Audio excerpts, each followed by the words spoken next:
Baik, selamat siang. Assalamualaikum warahmatullahi wabarakatuh. Teman-teman sekalian, hari ini kita dalam rangka pelatihan kepemimpinan ya, ada 3 topik yang akan saya berikan. Yang pertama adalah terkait dengan manajemen keperawatan. Terus yang kedua adalah kepemimpinan. Yang ketiga adalah kepemimpinan transformasional ya. Topik yang pertama yang akan saya sampaikan yaitu tentang manajemen. Ya, jadi kita mulai dari konsep dasar manajemen ya. Nah, pengertian manajemen secara umum itu adalah manajemen itu adalah merupakan suatu proses ya. Proses di mana terdiri dari yang pertama adalah perencanaan, pengorganisasian ya, koordinasi ya, dan kontrol ya. Itu proses ini ditujukan atau terkait pada sumber daya ya, agar tujuannya apa? Tujuan tercapai secara efektif dan efisien ya gitu. Gitu. Nah, fungsi utama dari manajemen itu sesuai dengan tadi definisi ya. Jadi yang pertama adalah planning ya. Kita kenal planning yaitu perencanaan ya. Tidak mungkin ada kegiatan tanpa adanya planning. Planning itu adalah langkah yang paling utama dan paling awal ya. Fungsi yang kedua yaitu adalah organizing atau pengorganisasian. Setelah kita sebagai manajer mempunyai perencanaan ya, itu seyogianya kita harus melakukan pengorganisasian terhadap sumber-sumber daya ya yang ada di tataran pelayanan atau dalam ruangan kita ya. Fungsi utama ya manajemen yang ketiga adalah pengarahan ya. Pengarahan itu ada yang bersifat atau dikatakan sebagai actuating ataupun ada yang mengatakan directing ya. Directing itu fungsi yang ketiga. Fungsi yang keempat adalah fungsi pengawasan atau controlling ya. Controlling. Ini kalau mulai dari perencanaan sudah dibuat, sudah dilakukan pengorganisasian, pengarahan pun sudah dilakukan. Nah, maka sebaiknya harus dilakukan namanya itu kegiatan pengawasan atau controlling ya. Setelah controlling dilaksanakan, tentunya kita sebagai manajer adalah harus melakukan evaluasi. Jadi ada 5 fungsi utama dari manajemen ya, dari perencanaan, pengorganisasian, pengarahan dan pengawasan serta evaluasi ya. Nah, kita setelah kita mempelajari tadi fungsi utama ya, kita masuk ke prinsip-prinsip yang ada dalam manajemen. Itu menurut Henry Fayol ya. Yang pertama adalah pembagian kerja ya. Dalam prinsip manajemen itu yang pertama adalah pembagian kerja atau division of work gitu ya. Jadi prinsip ini mengacu kepada the right man in the right place gitu ya. Jadi penempatan orang itu harus sesuai dengan keahlian ya. Keahlian. Jadi dalam hal ini karyawan memiliki spesialisasi ya. Spesialisasi dalam bidang yang berbeda tergantung dengan keahliannya masing-masing ya. Kedua adalah tingkat keahlian yang berbeda itu dapat dibedakan dalam bidang pengetahuannya. Bidang pengetahuan itu di pendidikan, latar belakang pendidikan gitu ya. Dari mulai generalis atau yang bersifat umum sampai ke yang spesialis ya. Itu juga berhubungan dengan pengembangan pribadi dan profesi, itu harus saling mendukung ya. Itu adalah prinsip yang pertama terkait dengan pembagian kerja. Prinsip yang kedua adalah otoritas dan tanggung jawab atau authority and responsibility gitu ya. Ini untuk menyelesaikan sesuatu dalam organisasi ya. Manajemen memiliki wewenang ya untuk memberikan perintah kepada karyawannya. Jadi otoritas dan tanggung jawab itu seyogianya berjalan secara bersamaan ya, gitu. Prinsip yang ketiga adalah disiplinnya. Ini sering merupakan menjadi bagian yang dinilai atau inti atau core ya dari misi dan visi atau visi dan misi, yaitu berbentuk perilaku yang baik dan interaksi yang saling menghormati ya. Nah, prinsip manajemen ini sangat penting ya, sangat penting dan dilihat sebagai hal yang membuat organisasi itu lancar. Bayangin aja pada saat kalau kita karyawannya sendiri tidak disiplin, ya, apakah bisa kegiatan organisasi itu berjalan dengan baik. Prinsip yang selanjutnya adalah unity of command gitu ya, atau kesatuan komando ya. Ini untuk menyelesaikan sesuatu ya dalam organisasi ini juga sama ya. Manajemen punya wewenang gitu ya.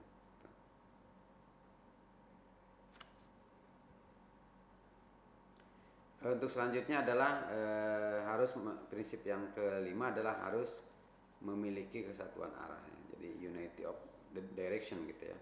Jadi prinsip manajemen ini itu adalah fokusnya tentang fokus dan kesatuannya. Kegiatan ini harus dijelaskan ya dalam bentuk rencana aksi, itulah perencanaan gitu ya, perencanaan. Manajer ini harus bertanggung jawab atas rencana ya dan memantau perkembangan kegiatan yang ditentukan dan yang sudah direncanakan. Ya, area fokus tentunya adalah upaya yang dilakukan oleh karyawan dan bagaimana koordinasinya gitu ya. Terus prinsip yang selanjutnya adalah adanya subordinasi kepentingan individu ya. Jadi selain tadi kepentingan organisasi, pasti dalam suatu manajemen pasti ada juga kepentingan individu ya. Nah, selalu ada lah semua jenis kepentingan dalam seluruh organisasi. Ya, tiap individu pasti mempunyai kepentingan berbeda. Salah satu contohnya gini, orang bekerja gitu ya, kepentingannya beda-beda. Ya, itu tidak ada yang sama kepentingannya. Nah, agar organisasi ini berfungsi dengan baik, sebaiknya kepentingan individu ya, kita sebagai karyawan itu lebih rendah daripada kepentingan organisasi. Kalau kita hanya mengedepankan kepentingan pribadi, wah udah repot ya, nggak bisa bekerja di tempat atau di suatu organisasi ya. Jadi fokus utamanya adalah pada tujuan organisasi, bukan tujuan individu ya. Jadi kalau ada orang bekerja hanya mementingkan tujuan individu masing-masing, ya sudah, organisasi itu nanti dilihat perkembangannya seperti apa ya gitu. Prinsip yang selanjutnya tentunya harus ada remunerasi gitu ya, ada penggajian ya gitu ya. Jadi motivasi dan produktivitas adalah dua hal yang berkaitan dalam kelancaran organisasi gitu ya, bahwa penggajian itu harus cukup gitu ya, dan untuk membuat karyawan termotivasi sehingga selain termotivasi juga bisa produktif gitu, menghasilkan kerja gitu ya, menghasilkan hasil kerja. Terus ya, dalam hal ini harus menghargai upaya karyawan yang telah dilakukan ya. Gitu. Prinsip yang selanjutnya yaitu adalah pemusatan, degree of centralization gitu ya. Sentralisasi gitu ya. Jadi manajemen dan otoritas untuk memproses pengambilan keputusan itu harus seimbang ya dalam sebuah organisasi. Nah, sentralisasi ini artinya adalah meletakkan konsentrasi otoritas ya dalam pengambilan keputusan di manajemen puncak. Jadi setiap keputusan itu adanya di pimpinan tertinggi. Ya, kalau misalnya pimpinan tertinggi keperawatan mungkin manajer keperawatan, ya, pimpinan yang tertinggi itu rumah sakit mungkin direktur rumah sakit ya. Berbagi kewenangan ya untuk proses pengambilan keputusan dari tingkat yang rendah, manajemen menengah dan bawah gitu, itu disebut desentralisasi. Jadi ada sentralisasi, ada desentralisasi. Kalau desentralisasi itu kewenangan atau pengambilan keputusan diserahkan kepada tingkat atau manajer yang mulai dari menengah ke bawah ya. Jadi tidak semua mungkin keputusan itu diambil oleh pimpinan rumah sakit atau pimpinan bidang keperawatan. Nah, manajer-manajer yang menengah ke bawah mungkin dari Katim sampai kepala ruangan atau kepala koordinator gitu ya. Nah, prinsip yang selanjutnya adalah adanya hierarki atau scalar chain gitu ya. Chain gitu ya. Ya, ini ada tingkatan atau tingkat kehadiran ya dalam organisasi tertentu ya, mulai dari manajemen senior gitu ya sampai ke level yang terendah dalam organisasi ya. Jadi itu harus ada garis komando atau garis otoritas ya, dari pucuk pimpinan yang atas ke yang bawah atau sebaliknya. Jadi setiap karyawan akan mengetahui itu kepada siapa dirinya harus bertanggung jawab dan dari mana dirinya mendapatkan perintah. Itu tujuannya adalah hierarki atau scalar chain gitu. Prinsip yang selanjutnya itu adalah adanya ketertiban atau order gitu ya. Jadi karyawan dalam suatu organisasi itu harus memiliki sumber daya yang tepat ya, sehingga mereka dapat berfungsi dengan baik dalam suatu organisasi ya gitu. Selain tatanan sosial, lingkungan dia itu harus aman, bersih dan rapi gitu ya.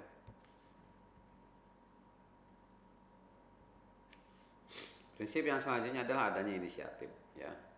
Inisiatif itu jadi karyawan itu harus diizinkan gitu ya untuk mengungkapkan ide-ide baru. Biasanya dalam hal ini pimpinan banyak ada yang tidak suka dengan orang yang banyak bicara, kritis gitu. Padahal dalam hal ini karyawan itu harus diizinkan untuk mengungkapkan ide-ide baru gitu. Jadi pada saat karyawan biasanya mengungkapkan ide atau mengungkapkan kritisnya, kemungkinan dia mempunyai ide baru yang siapa tahu ide itu bagus buat kemajuan organisasi gitu. Terus ini akan mendorong minat ya dan keterlibatan serta menciptakan nilai tambah bagi perusahaan. Jadi kalau orang-orang karyawannya yang banyak mempunyai ide baru itu lebih bagus daripada karyawan yang tidak mempunyai ide-ide sama sekali. Nurut, iya gitu. Ya, jadi inisiatif karyawan adalah sumber kekuatan sebenarnya untuk suatu organisasi ya. Karena hal ini akan mendorong karyawan untuk terlibat dalam kemajuan organisasi. Jadi setiap perkembangan itu biasanya dilihat oleh semua karyawan. Terus prinsip yang selanjutnya adalah harus mempunyai semangat kesatuan atau spirit the corps gitu. Jadi perjuangan untuk keterlibatan dan kesatuan karyawan ya, dalam hal ini manajer bertanggung jawab ya atas pengembangan moral di tempat kerjanya masing-masing, baik itu secara individu ataupun dalam komunikasi ya. Jadi apa sih esprit de corps itu? Itu sangat berkontribusi ya pada pengembangan budaya ya, serta mampu menciptakan suasana saling percaya dan pengertian. Ya. Nah, kita masuk ke manajemen keperawatan. Kalau tadi kita bicara manajemen secara umum, kita masuk ke area manajemen keperawatan ya. Jadi apa sih pengertian manajemen keperawatan? Itu adalah suatu kelompok ya, dari mulai perawat manajer yang mengatur organisasi dan usaha keperawatan yang pada akhirnya ya manajemen keperawatan menjadi sebuah proses ya, di mana perawat manajer menjalankan profesi mereka.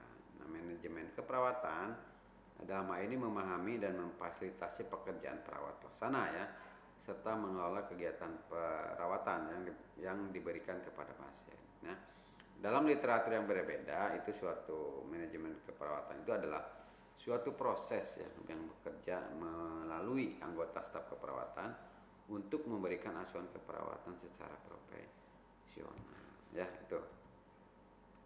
Jadi filosofi manajemen keperawatan itu yang pertama adalah mengerjakan pada hari ini lebih baik daripada hari esok.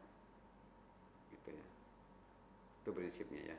Jadi mengerjakan pada hari ini lebih baik daripada mengerjakan pada hari esok. Jadi misalnya jangan suka menunda-nunda pekerjaan ya. Filosofi yang selanjutnya adalah manajerial keperawatan merupakan suatu fungsi utama dari pimpinan keperawatan. Nah, meningkatkan suatu mutu kinerja perawat. Jadi filosofi yang ketiga dari manajemen keperawatan adalah untuk meningkatkan suatu mutu kinerja dari para perawat gitu.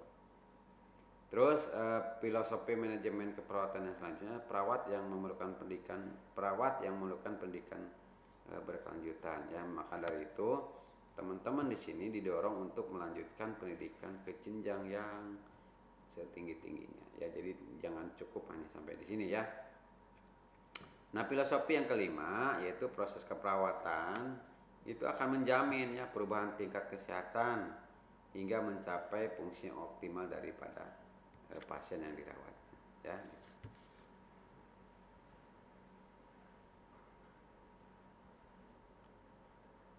Nah, prinsip kalau tadi prinsip manajemen secara umum, ini prinsip manajemen keperawatan. Jadi manajemen keperawatan selayaknya berlandaskan pada suatu perencanaan ya.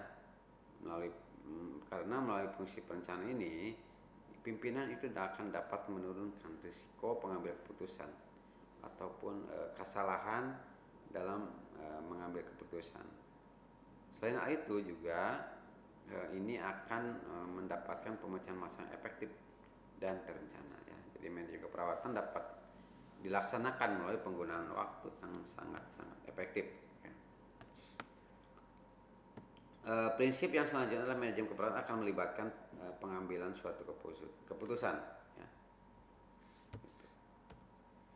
Prinsip yang keempat adalah untuk memenuhi suatu kebutuhan keperawatan merupakan fokus perhatian manajemen perawat. Jadi fokus utama manajemen perawatan itu adalah sebenarnya kebutuhan asuhan keperawatan yang dilakukan perpanjangan tangan melalui teman-teman koordinator ya. Selanjutnya diteruskan ke ketua tim dan selanjutnya diteruskan ke perawat pelaksana ya. Jadi manajemen perawatan itu harus bisa mengorganisir gitu ya.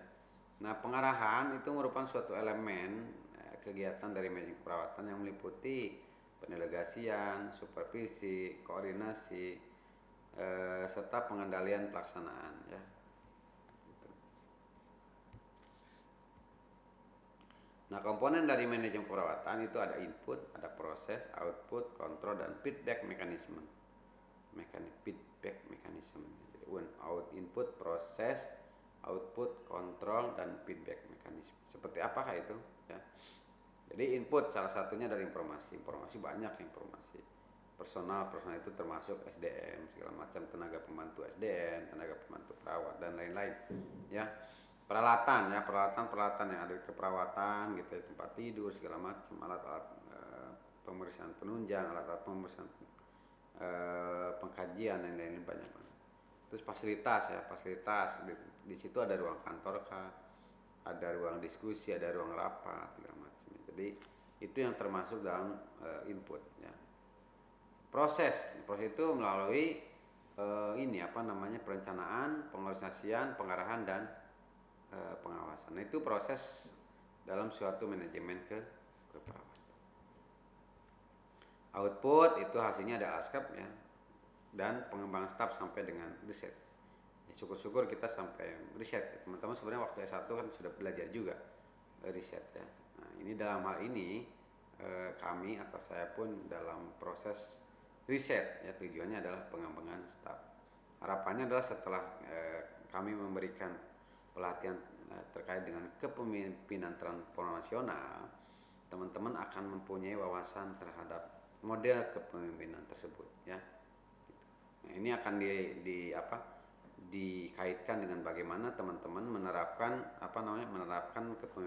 kepemimpinan transnasional dengan bagaimana kinerja perawat pelaksana yang ada di rumah sakit ini ya. Itu outputnya. Nah, sebagai kontrol budget, anggaran, prosedur atau SOP, evaluasi kinerja seperti apa. Ini penilaian kinerja.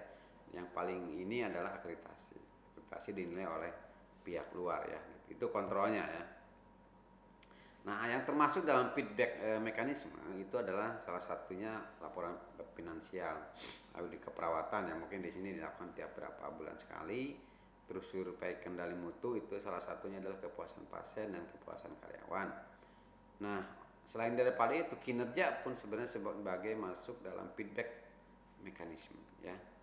Jadi laporan finansial, audit keperawatan, survei kendali mutu dan kinerja itu masuk dalam feedback mekanisme. Nah, ini ya ada quote ya. Jadi ada quote, jadi teman-teman harus disadari bahwa tidak ada pelaut ulung ya yang dilahirkan dari samudra yang tenang gitu.